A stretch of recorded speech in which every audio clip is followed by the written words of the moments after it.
Good morning, everyone, and welcome to the Baking Biker. Welcome to day 7 of our Colorado motorcycle trip. Today, we start riding the scenic byways of Colorado. So, let's ride!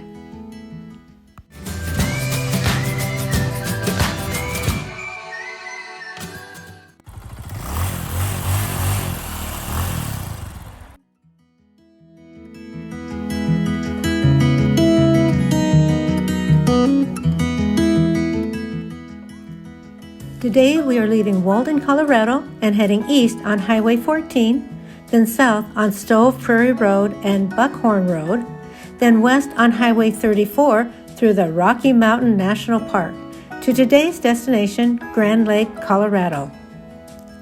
We are starting our ride under clear blue skies with temperatures in the low 40s. When we get to our destination, the temperature should be in the mid-60s. So it will be a cool ride today.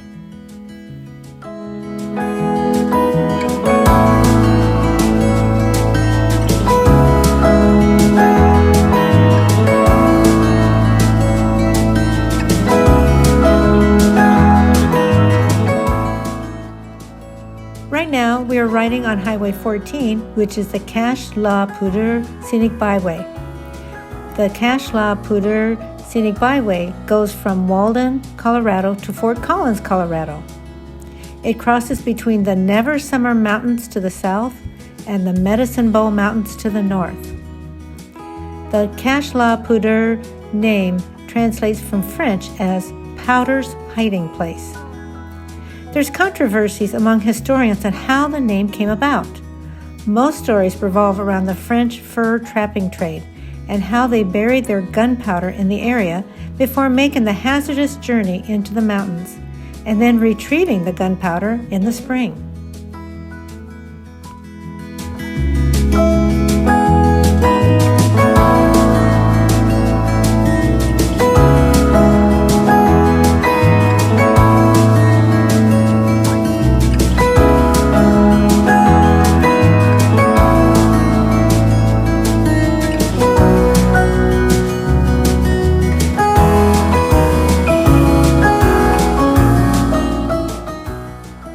We are now crossing Cameron Pass, elevation 10,276 feet. And the Rocky Mountain National Park is approximately 3 miles due south of this point as the crow flies.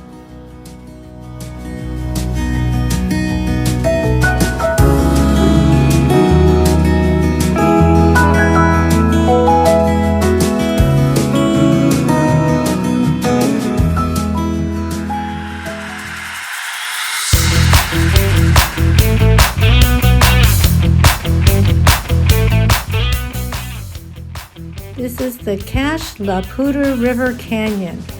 I see why this is one of Colorado's scenic byways. This is just gorgeous through here.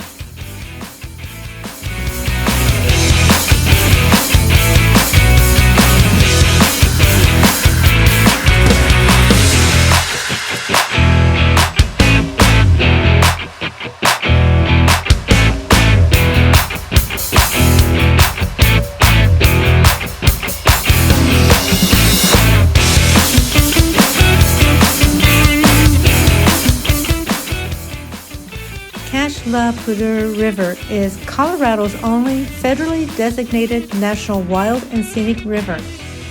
It's 126 miles long and it flows into South Platte River and it drops 7,000 feet along the way. This river, with all its rapids, is a popular spot for rafters and kayakers.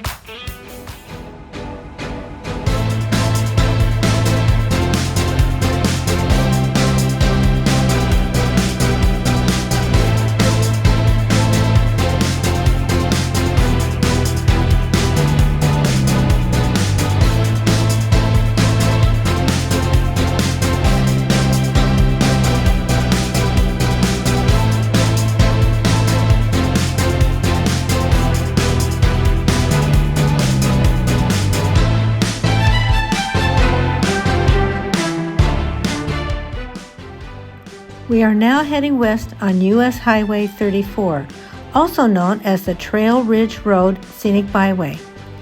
This scenic byway will take us into Rocky Mountain National Park.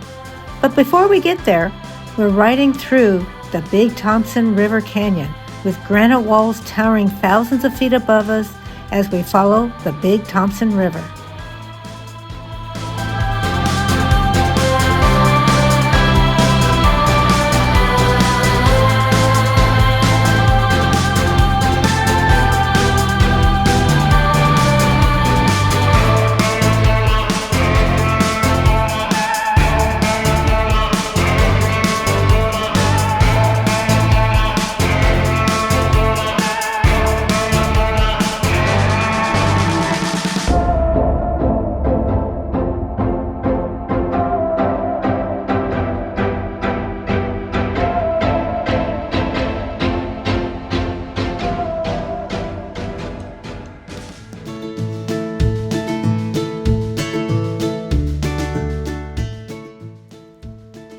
We have arrived at Rocky Mountain National Park, but before we enter the park, we're going to stop here at the sign and get our picture taken.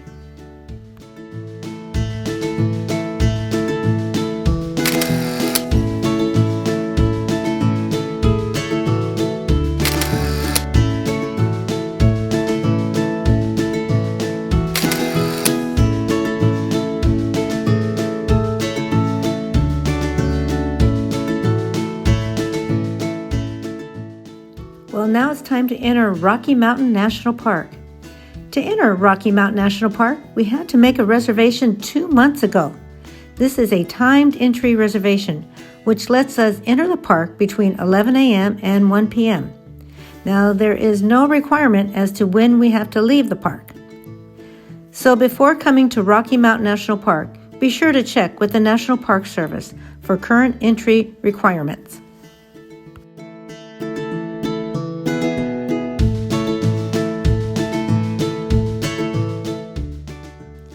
We have arrived at our first viewpoint, the Mini Parks Curve Overlook, with an elevation of over 9,600 feet. The parking lot is around the corner on the right, so we'll get parked and check out the view.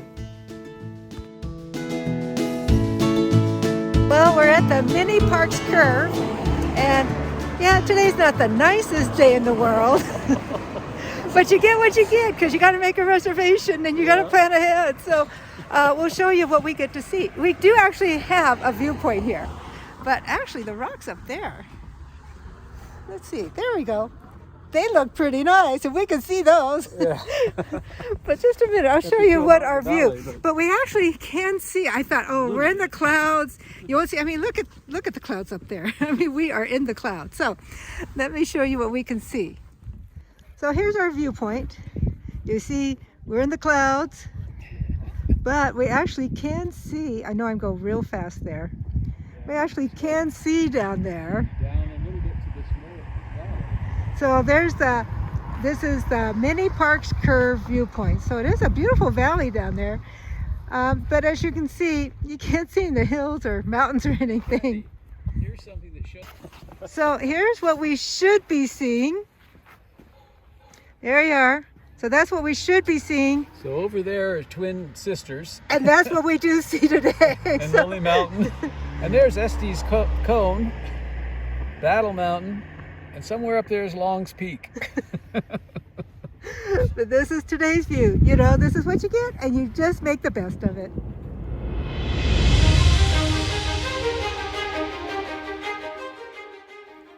We have now left the viewpoint, and as you can see, the clouds are lifting.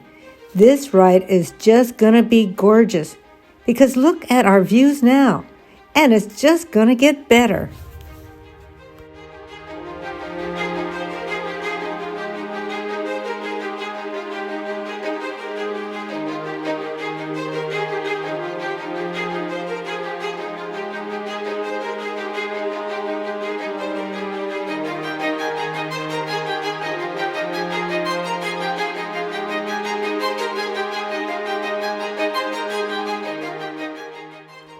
We are now arriving at our second viewpoint, Forest Canyon Overlook, with an elevation of 11,716 feet. We'll get parked and show you the views.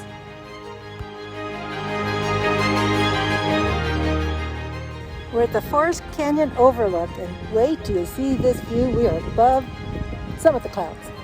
So we're going to give you a great view on this one.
We have now reached the summit of Trail Ridge Road Scenic Byway, also known as US Highway 34.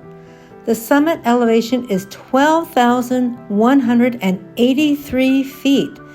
This is the highest we have ever been on or off our motorcycles. Trail Ridge Road Scenic Byway was completed in 1932 and is considered the highest paved through road in North America as it passes through Rocky Mountain National Park from Estes Park to Grand Lake. It crosses the Continental Divide and follows along the headwaters of the Colorado River. And it's on the National Register of Historic Places. This has been a magnificent ride with sweeping views of the Rocky Mountains. You need to put this road and the Rocky Mountain National Park on your bucket list to visit.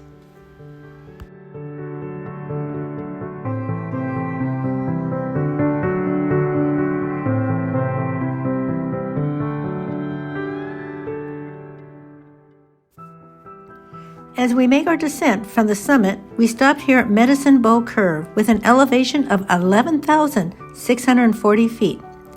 As we look north, Medicine Bow Mountains are about 20 miles away, Wyoming is only 35 miles away, and Highway 14, the Poudre Scenic Byway, which is the highway we are on this morning, is only about 10 miles to the north. As we leave the viewpoint, the headwaters of the Colorado River is only about 5 miles to the west of here. On our left is the Poudre Lake, and it's right here at the Continental Divide at Milner's Pass, elevation 10,759 feet. I was fortunate enough to get the parking spot right in front of the sign, and of course, Rick just had to take my picture.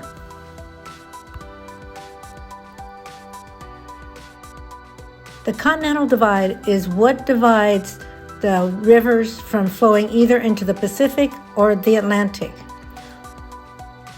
All the rivers on the west side of the Continental Divide flow into the Pacific Ocean, and all the rivers that flow on the east side of the Continental Divide all flow into the Atlantic Ocean or the Gulf of Mexico. The Continental Divide traverses America from Alaska almost to Cape Horn, traveling through North America, Central America, and South America.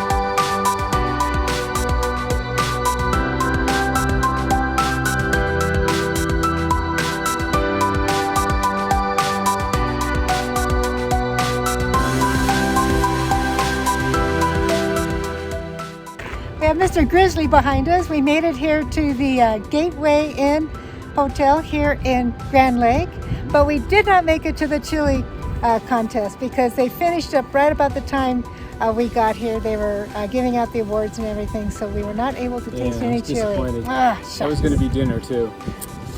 Yeah, so, but we walked into town. It's about a mile walk into the town. The center of town, yeah.